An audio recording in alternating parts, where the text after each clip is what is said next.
I want to first of all thank India Today for giving us this opportunity. This is the last session. I know I'm standing between you and the lunchtime. And as usual, academia is a loner, so we are made to stand alone, not in a panel. But definitely I want to reflect the concerns raised by the panel that was talking about solar and renewable energy.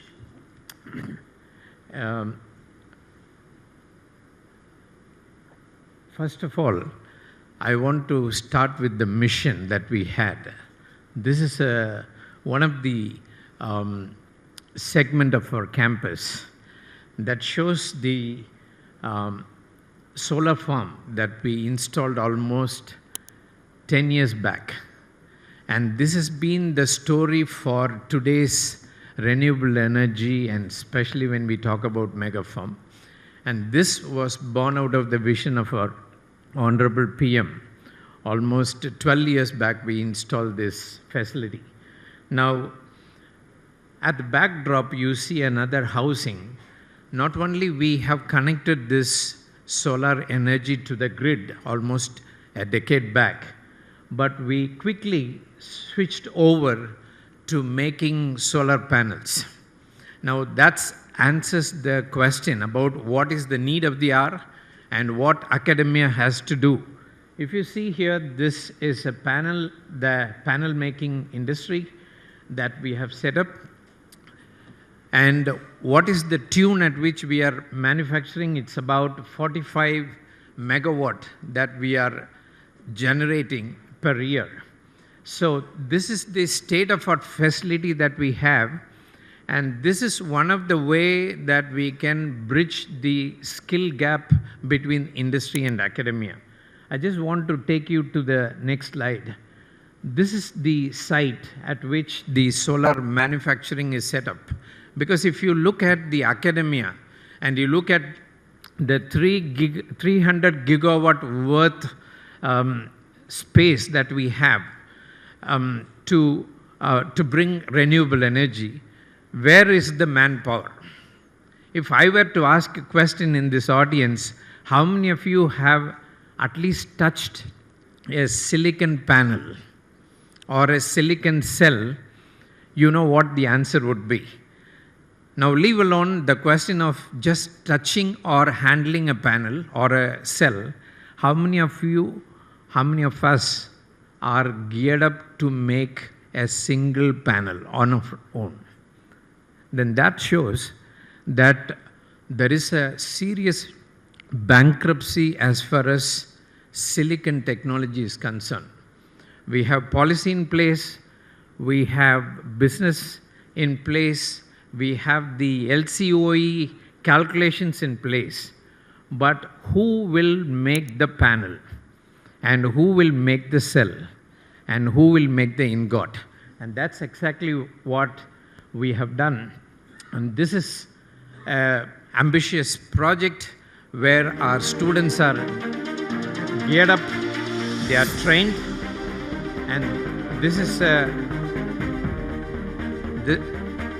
facility that we have specially made, which has a non-Chinese instrumentation, so that even if we have some challenges in the future, we will still be able to perform. And as you can see here, our target is to train 1,000 odd students of all cadre, from the Polytechnic or from ITA or from the BTech or from even post-graduation, that we can train the students. This project was actually launched by our Honorable PM way back in 2020, but because of the COVID, we started it late.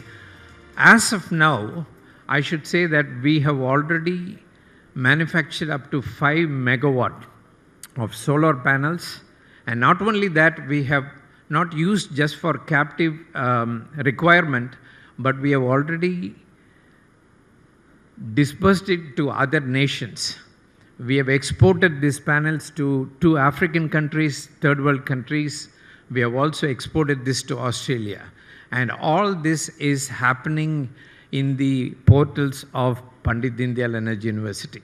So we are not only touching the global need, we are not only touching the national need, but core to this initiative is the skill training. And I just want to take you, give you a glimpse of what we have achieved so far. This is the inside view. You see the panels are stacked up. This is a beautiful landscape where skill training can go to the core. To the last mile, we can scout our students. And this is one way we can bridge the gap between industry. So if you actually want to look at the skill requirement, I can say that we are already making industry ready, camera ready human capital. So the industry doesn't need to invest into any training for hiring our students. And this has actually enhanced the employability level to a greater height. Now, the next challenge that we have is about how relevant we can make our students employable. You saw in the panel people talking about rooftop solar, which can actually become order of the day, which is government's bigger mission than even a horizontal solar farm. And here is one technology that we have jointly demonstrated with the industry. We are actually looking at wind turbine which can be mounted on the rooftop, because it's very hard to bring in the expertise of a wind energy because of the cost involved and the space that requires. So we have integrated rooftop solar and rooftop wind. And what do we do with this energy? We can actually harvest it by storing it in a battery system. This is one of the first demonstration where we have integrated rooftop hybrid smart grid demonstration, where we bring solar, wind, storing that to a battery. And this battery is a non-lithium battery storage. And then you can also demonstrate how you can use this for charging the vehicle. This is another view graph that gives an idea about the longevity of the new technology that is coming. Our Honorable Minister was talking about other formats of energy storage. And here is one demonstration where we can go up to 100 kilowatt hour, and this is the size which actually has to go in for a bargain when we compare with the lithium footprint, because it's almost 1/10 of lithium footprint. But then the beauty of the non-lithium battery technology is that you can actually go for a 25-year longevity. This is called redox flow battery, and this will come as a very big substitute for the existing technology. So if you think about grid support, lithium has its own limitation. So when lithium will have a limitation, where will you look for? These are the new generation flow batteries that are coming up, and PDU is actually demonstrating this to most of our stakeholders, and we are actually trying to scale it up to 500 megawatt hour and 1 gigawatt hour in the days to come. Now, this is one way that you can also go completely green. At PDU, we want to demonstrate how every building can go green, how the entire campus can go green. And you may be surprised that we don't even have one single diesel generator. There is no DG set, because we want to nurture only renewable energy as storage of a cleaner form, so that we can completely comply to a net zero demand. Now, the other question comes, where does the academia stand in green hydrogen, the other formats of renewable energy? We are also, incidentally, we are plowing deep and wide into geothermal, and we already have demonstrated up to 100 kilowatt of geothermal, which can be used for many applications. That is also on the run. We have done this as a pioneering initiative in Dolira. We have started drilling in Unai. These are the first results from geothermal as well. But when it comes to green hydrogen, today we have a capability to demonstrate up to 100 kilogram of hydrogen per liter.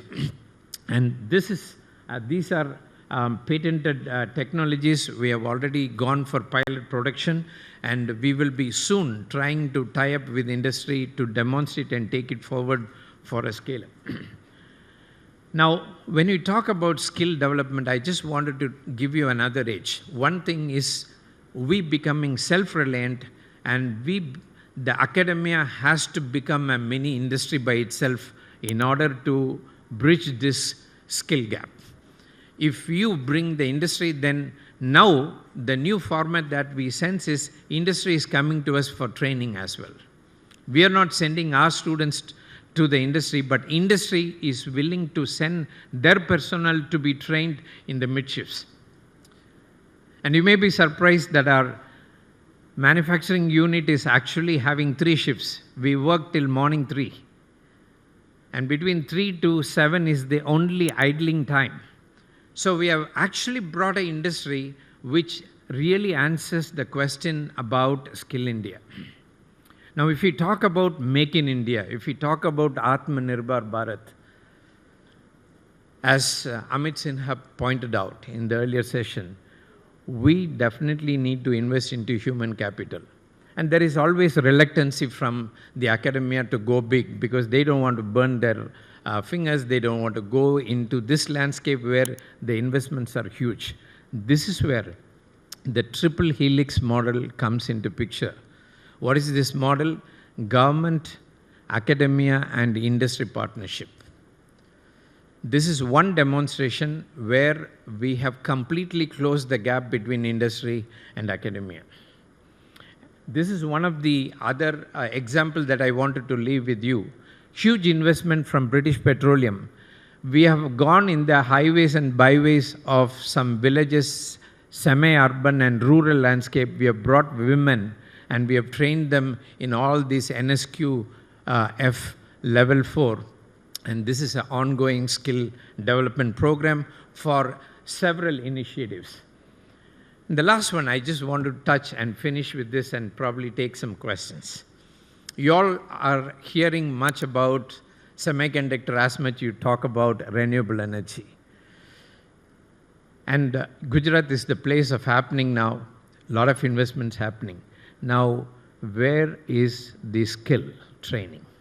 And where is the human capital for this?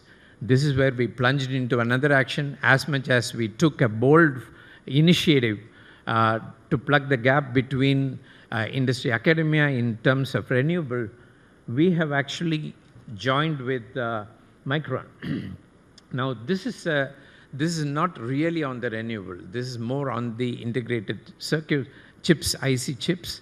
But definitely, it has a parallel or a very close narrative with renewable because your silicon cells are also semiconductors in one sense. So we have gone further. Now, Micron, I'm very happy to acknowledge their partnership. This will be the first place where all the machineries have come from Micron, Singapore. We have already started initializing these instruments, and by next month, we will be starting the skill center. And we will be training the likes of ITI, diploma, and BTech holders. Now, why I'm giving this example is, this gave a prompting for us to shift your gear one step more to see whether we can even address the question regarding the trained manpower for making wafer to cell.